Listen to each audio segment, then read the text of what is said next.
त्यो टुटिसकेपछि मेजोरिटी होस् माइनोरिटी होस् के अर्थ रहन्छ त्यसको, के औचित्य रहन्छ त्यसको? अहिले उहिले पुस 5 गतेबाटै हामीले फिर्ता गरिसकेका छौँ।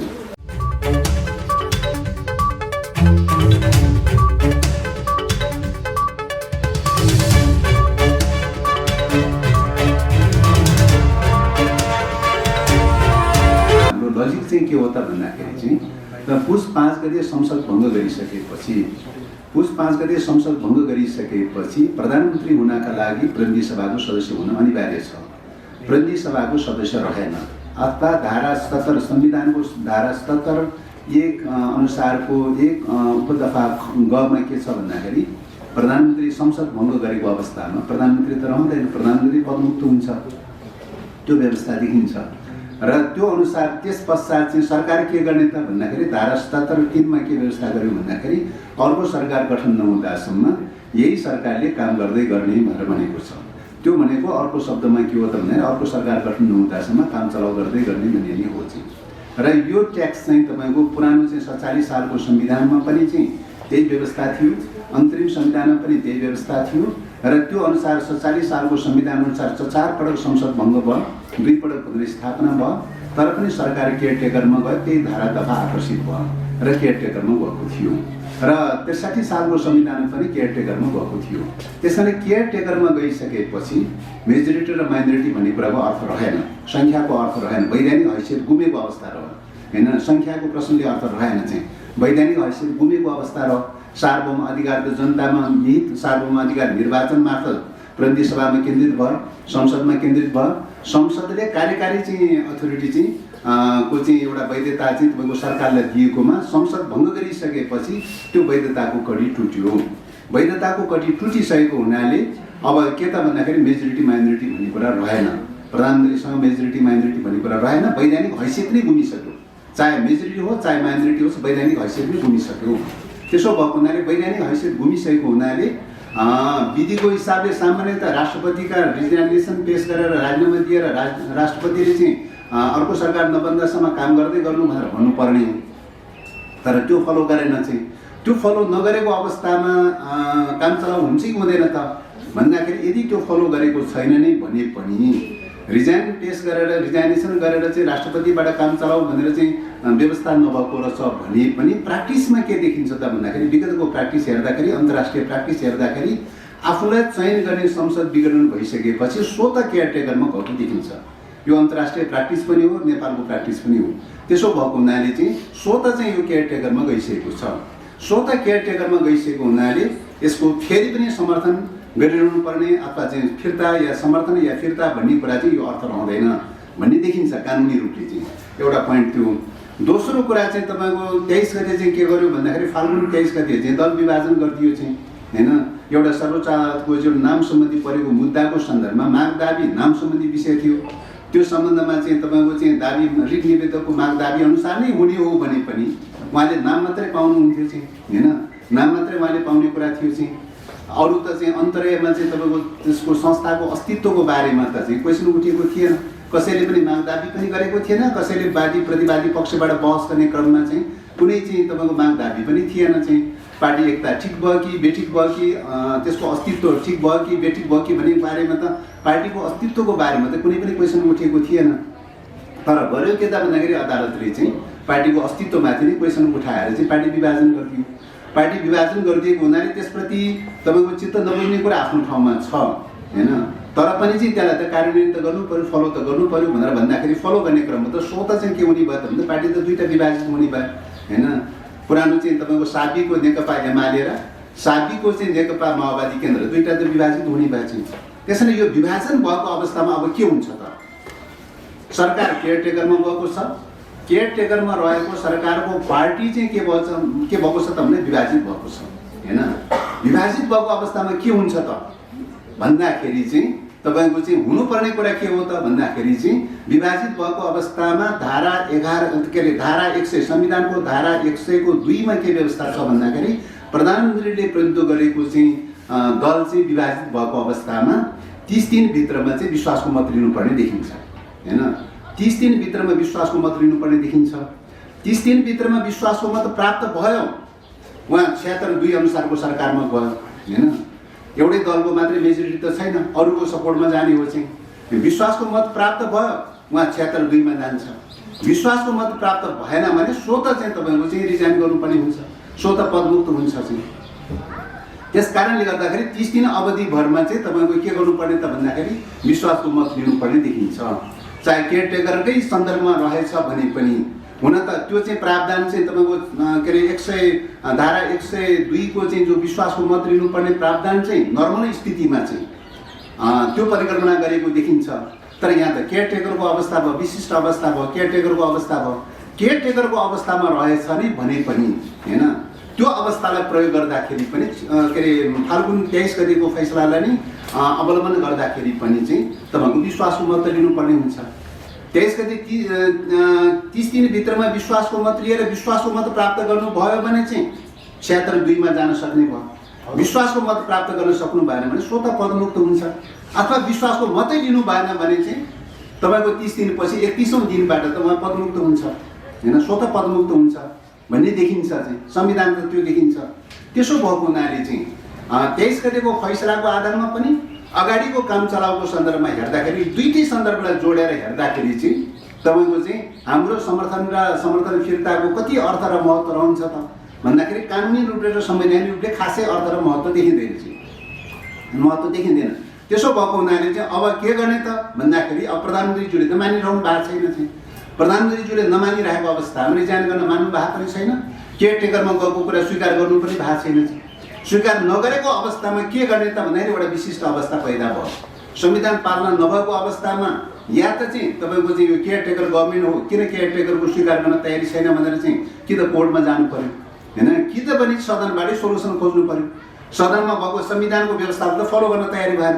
सदनमा सोलुसन खोज्ने भनेको के हो त भन्दाखेरि अरू दलहरू सबै दलहरूको बिचमा प्रधानमन्त्री ओलीज्यू बाहेक चाहिँ अरू अन्य सबै दलहरूको बिचमा एउटा परामर्श गरेर सरसल्लाह गरेर चाहिँ यस्तो एउटा विशिष्ट स्थिति पैदा भयो हैन। यो विशिष्ट स्थितिमा के गर्ने भन्ने क्वेसनको बारेमा जे अन्डरस्ट्यान्डिङ हुन्छ हैन, अहिले समर्थन फिर्ता ल्याऊ भने ठिकै छ, हामी समर्थन फिर्ता गरिदिन्छौँ। यसमा त हामीले त फेरि चाहिँ उसबाट के अरे पौष 5 गतेबाटै चाहिँ अस्वीकार गर्दै आइरहेको छ, विरोध गर्दै आइरहेको चाहिँ छ। अहिले पनि फेरि त्यो रूपले गर्नुपर्छ भन्ने हो भने त हामी त्यो गर्न तयारी छौँ, त्यसमा त कुनै समस्याको विषय नै छैन। तर केयरटेकरमा गइसकेपछि अविश्वासको प्रस्ताव गर्ने या केयरटेकरमा गइसकेपछि समर्थन फिर्ता लिने कुरा चाहिँ यो नयाँ प्र्याक्टिस हुन्छ फेरि चाहिँ हैन, नयाँ प्र्याक्टिस हुन्छ। त्यो संविधानले बोलेको छैन चाहिँ, नयाँ प्र्याक्टिस हुन्छ। त्यसो हुँदा नयाँ प्र्याक्टिस गर्नुपर्ने भएको हुनाले चाहिँ दलहरूको बिचमा एउटा अन्डरस्ट्यान्डिङ चाहिँ जरुरी हुन्छ, आवश्यक पर्ने देखिन्छ भन्ने लाग्छ चाहिँ। संविधानमा भएको व्यवस्था भएको भए समस्याको विषय थिएन चाहिँ, संविधानमा नभएको चाहिँ विषय पर्न गएको हुनाले चाहिँ यो विषयको सन्दर्भमा चाहिँ तपाईँको एउटा प्र्याक्टिस गर्नु के अरे एउटा अन्डरस्ट्यान्डिङ, एउटा सहमति लिनुपर्ने, सहमति हुनुपर्ने जरुरी देखिन्छ। त्यसो भएको हुनाले हामी यो सहमति चाहिँ एउटा समझदारीको आधारमा हिजो नेपाली काङ्ग्रेसले जो निर्णय गरेको छ, यो निर्णयको पृष्ठभूमिमा हेर्दाखेरि चाहिँ सायद चाहिँ अब विकल्प खोज्नुपर्छ भन्ने प्रकारको रूपमा गइरहेको अवस्था दलहरू चाहिँ। र अर्कोतर्फ प्रधानमन्त्रीज्यूले चाहिँ तपाईँको चाहिँ केयरटेकरमा गएको कुरा पनि स्वीकार गरिरहनु भएको छैन, र अर्को कुरा चाहिँ 30 दिनभित्रमा विश्वासको मत पनि लिनु भएन। अब 31 दिनको दिनदेखि त स्वतः पदमुक्त हुनुपर्ने हो चाहिँ हैन, संविधान त पदमुक्त हुनुपर्ने हो चाहिँ, त्यो कुरा पनि उहाँले स्वीकार गरिरहनु भएको छैन। भन्दाखेरि त्यस्तो विशिष्ट अवस्थामा चाहिँ के गर्ने त भन्दाखेरि दलहरूको बिचमा अविश्वासको प्रस्ताव मुभ गर्ने हो कि अथवा समर्थन फिर्ता गर्ने हो कि के गर्ने हो भन्ने कुराको बारेमा दलहरूको बिचमा जे सहमति हुन्छ त्यो गर्नलाई हामीलाई ओपन छौँ। किन नीतिगत रूपले हामीलाई छेकबार छैन चाहिँ, किन नीतिगत रूपले त हामीले पौष 5 गतेदेखि नै विरोध गर्दै आइरहेका चाहिँ छौँ। यो सरकार चाहिँ अवैध भइसक्यो, यो केयरटेकरमा गइसक्यो भनेर चाहिँ रिजाइन गर्नुपर्छ भनेर त त्यही बेलादेखि लगातार भन्दै आइरहेका छौँ।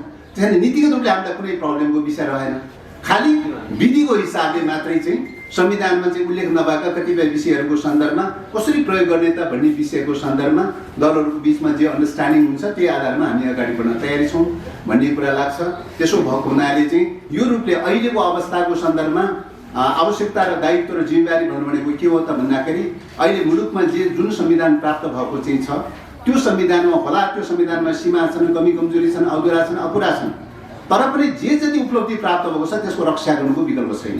त्यसको रक्षा गर्दै जानु जरुरी छ। किन त भन्दाखेरि समस्या कहाँ पैदा भयो त भन्दाखेरि संविधान सिद्ध्याउने, संघीय लोकतान्त्रिक गणतन्त्र सिद्ध्याउने, समाप्त गर्ने यो ट्रेन देखा पर्यो। पुस 5 गतेको परिघटनाले त्यो ट्रेन देखा पर्यो। फेरि पनि पटक पटक चाहिँ संसद भङ्ग गर्नुपर्छ भन्ने परिगणनाले त्यो देखा पर्यो। संविधानका धारा दफाहरू सबै उल्लङ्घन गर्दै जाने चाहिँ टेन्डेन्सी सरकारबाटै देखा पर्न थाल्यो हैन। तपाईँको संवैधानिक अङ्गहरूको नियुक्तिको कुरा गर्नुहोस्, सुनवाई समिति बिना चाहिँ तपाईँको चाहिँ फटाफट नियुक्ति गरिरहनु भएको छ।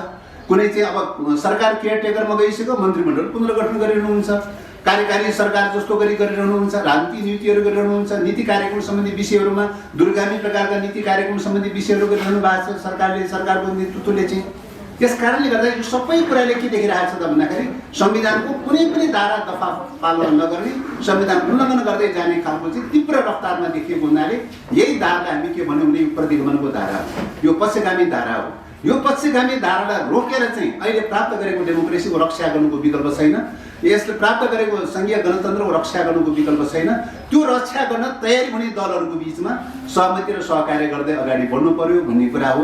त्यस कारणले गर्दाखेरि यो संविधानको पक्षमा रहेका दलहरूको बिचमा सहमति सहकार्य गर्दै अगाडि बढौँ। प्रधानमन्त्रीज्यू रहिरहने यही चिन्तन धारा साथ रहिरहने हो भने उहाँलाई समात्दाखेरि, उहाँलाई रोज्दाखेरि के हुन्छ त संविधान निषेध हुन्छ। संविधानलाई रोज्ने हो भने उहाँलाई छोड्नुपर्ने हुन्छ। यो उहाँको सोच र संविधानको चाहिँ सङ्घीय लोकतान्त्रिक गणतन्त्रको चाहिँ जो धारा हो, यो दुईटा विपरीत खालको पूर्व र पश्चिम फर्केको दिशा पर्यो चाहिँ, यो साथै जान सक्ने देखिएन चाहिँ। त्यसो भएको हुनाले चाहिँ अहिले संविधान रोज्ने कि या चाहिँ प्रधानमन्त्रीज्यू रोज्ने भन्ने प्रकारको चाहिँ स्थिति पैदा भएको चाहिँ छ। र यो अवस्थामा हामी अग्रगमनको पक्षमा जानुको विकल्प छैन, यो संविधानको प्राप्त अधिकारहरूको रक्षा गर्नुको विकल्प छैन। यसको रक्षा गर्न सक्यो भने मात्रै समृद्धिको विकास होला, अरू विकास होला, अरू अधुरा अपुरा कुराहरू पनि पुरा गर्दै गर्दै लैजान सकिने अवसर होला। यही चाहिँ प्राप्त अधिकार नै सिद्धियो भने त फेरि शून्यतामा जान्छ हैन।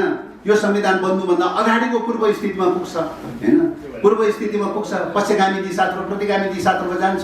त्यत्रो त्याग बलिदान सङ्घर्ष आन्दोलनको बिचबाट यो उपलब्धि प्राप्त भएको चाहिँ छ, यही घुम्ने स्थितिमा पुग्छ। त्यसो भएको हुनाले यो प्राप्त उपलब्धिहरूको रक्षाको निम्ति अगाडि बढ्नु पर्दछ र त्यसको निम्ति सहमत दलहरूको बिचमा सहकार्य गर्दै अगाडि बढ्नुपर्छ। विकल्प सरकार दिन पनि तयारी भएर अगाडि बढ्नुपर्छ संविधानको रक्षा गर्ने पक्षमा भन्ने लाग्छ।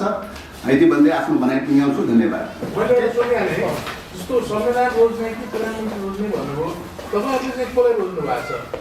हामीले पौष 5 गतेदेखि चाहिँ लगातार रूपले संविधानको रक्षा गर्नुपर्छ भनेर भनिरहेका छौँ। त्यसैले प्रधानमन्त्रीलाई रोज्न सकिएन, प्रधानमन्त्रीले रिजाइन गर्नुहोस् भनेर भन्दै आइरहेका छन्। अनि तपाईँले दिएको विश्वासको मतको बारेमा त अघि नै मैले भनिहालेँ नि त। के कारणले विश्वासको मत चाहिँ तपाईँको चाहिँ के अरे मत जाहेर गर्ने कानुनी प्रावधानहरू केही जटिलताहरू छन् हैन। समर्थनको प्रश्न र विश्वासको मतको सन्दर्भमा चाहिँ के छ त भन्दा केही न केही जटिलताहरू छ चाहिँ। किन केयरटेकरमा गइसकेको चाहिँ सरकारको सन्दर्भमा समर्थन फिर्ता र नफिर्ताको कति अर्थ रहन्छ? केयरटेकरमा गइसकेको सरकारको सन्दर्भमा विश्वास र अविश्वासको प्रस्तावको के अर्थ रहन्छ? यो त विगतको कालको प्र्याक्टिस त छैन त। तपाईँको चाहिँ 47 सालको संविधान अनुसार 4 पटक संसद भङ्ग भयो चाहिँ, 2 पटक पुनर्स्थापना भयो, 4 पटक केयरटेकरमा चाहिँ सरकार गएको चाहिँ छ। त्यो सरकारको केयरटेकरमा गएको सरकारको चाहिँ बारेमा समर्थन फिर्ता गर्ने कि नगर्ने, अविश्वासको प्र्याक्टिस गर्ने कि नगर्ने भन्ने कुरा भएको थियो 47 सालको संविधानमा? त्यो त भएको थिएन हैन। त्यस्तै गरिकन तपाईँको अन्तरिम संविधानको प्र्याक्टिस सुरु भइसकेपछि पनि तत्कालीन संविधान सभा भङ्ग भएपछि त केयरटेकरमा गयो चाहिँ हैन। त्यस कारणले गर्दाखेरि यो केयरटेकरमा गइसकेको सरकारको सन्दर्भमा समर्थनको प्रश्न या विरोधको प्रश्न नीतिगत कुरा हुने भए चाहिँ, समर्थन र विरोध नीतिगत विषय हुने भए, विधिको हिसाबले त वैधानिक हैसियत नै गुमिसकेको सरकारको, वैधानिक हैसियत गुमिसकेको हुनाले हामीले समर्थन गरे पनि टिक्नेवाला छैन हैन। त्यस कारणले त्यो त चाहिँ तपाईँको चाहिँ के अरे यो लेजिटिमेसी भनेर भनिन्छ, सार्वभौम अधिकारको चाहिँ तपाईँको संसदमा भएका सार्वभौम अधिकार जो प्रधानमन्त्रीले सरकार सञ्चालनको लागि जो प्राप्त गरेको थियो, वैधानिक हैसियत जो प्राप्त गरेको थियो, त्यो कति नै टुटिसक्यो। त्यो टुटिसकेपछि मेजोरिटी होस् कि माइनोरिटी होस् के अर्थ रहन्छ त्यसको? के औचित्य रहन्छ त्यसको? मैले यहाँनिर हजुरलाई बुझाउनु पऱ्यो, विगतमा 4 पटक प्रतिनिधिसभा विघटन पनि भयो, 2 पटक पुनर्स्थापना पनि भयो। त्यतिखेर 4 वटै प्रधानमन्त्रीले राजीनामा दिएको अवस्था थियो भने अहिलेको प्रधानमन्त्रीले राजीनामा हो, त्यही त संविधानका राजीनामा दिनु पर्थ्यो उहाँले चाहिँ। किन राजीनामा दिनु भएन?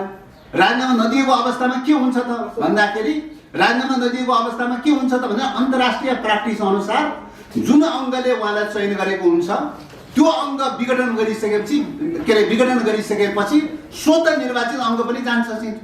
यो त चाहिँ अन्तर्राष्ट्रिय प्र्याक्टिसको कुरा हो नि। यो त चाहिँ जसरी तपाईँ यही अन्तर्राष्ट्रिय प्र्याक्टिसलाई फलो गरिरहनु भएको छैन। नेपालको प्र्याक्टिस पनि फलो गर्नु भएको छैन, संविधानको मूल्य मान्यता पनि फलो गर्नु भएको छैन। समस्या त संविधान फलो नगर्नेको समस्या हो नि। धन्यवाद। गणित पुऱ्याउन नसक्ने अनि अविश्वासको प्रस्ताव पनि नजिक्ने अब विकल्पको प्रस्तावको बारेमा त विकल्पको कुराको बारेमा त गणितको कुरा, संख्याको कुरा, विकल्पको कुरा, विकल्प सरकार बनाउने कुराको बारेमा त चाहिँ एउटा दलको मात्रै जिम्मेवारीको विषय त होइन। त्यो त सबै दलहरूको सदनमा रहेका सबै दलहरूले सोच्ने विषय हो। छलफल चलिरहेछ, परामर्श चलिरहेछ। भर्खरै चाहिँ तपाईँ हिजो मात्रै ढिलै भए पनि नेपाली काङ्ग्रेसले जुन निर्णय गरेका छ त्यसले चाहिँ उहाँ एउटा ढोका खुलिएको छ भन्ने लाग्छ, एउटा प्रक्रियाको विकल्पको एउटा सम्भावनाको ढोका खुलिएको छ भन्ने लाग्छ। अब त्यही अनुसार दलहरूको बिचमा सल्लाह परामर्श हुँदै अगाडि बढ्छ। धन्यवाद। रूपले हामीले उहिले पुस 5 गतेबाटै हामीले फिर्ता गरिसकेका छौँ। राजनीतिक रूपले हाम्रो समर्थन छैन चाहिँ। विधिको हिसाबले हेर्दाखेरि संविधानमा केयरटेकर गभर्मेन्टलाई तपाईँको चाहिँ समर्थन विश्वासको प्रस्ताव चाहिँ समर्थन हुने कि नहुने भन्ने कुराको चाहिँ अहिलेसम्म कानुनी प्र्याक्टिस छैन चाहिँ। त्यसो भएको हुनाले तैपनि समर्थन फिर्ता गर्नुपर्छ भन्ने दलहरूको सहमति भएको खण्डमा संविधानमा नभएको कुरा त दलहरूको सहमतिले गर्नु पर्यो नि। एउटै दलले आफ्नो मनखुसीले गर्ने कुरा त हुँदैन चाहिँ। त्यस कारणले गर्दाखेरि तपाईँको दलहरूको सहमति हुन्छ, परामर्श हुन्छ, सल्लाह हुन्छ भने नेकपा चाहिँ माओवादी त्यो विषयमा गर्नलाई ओपन छ, खुला छ। धन्यवाद।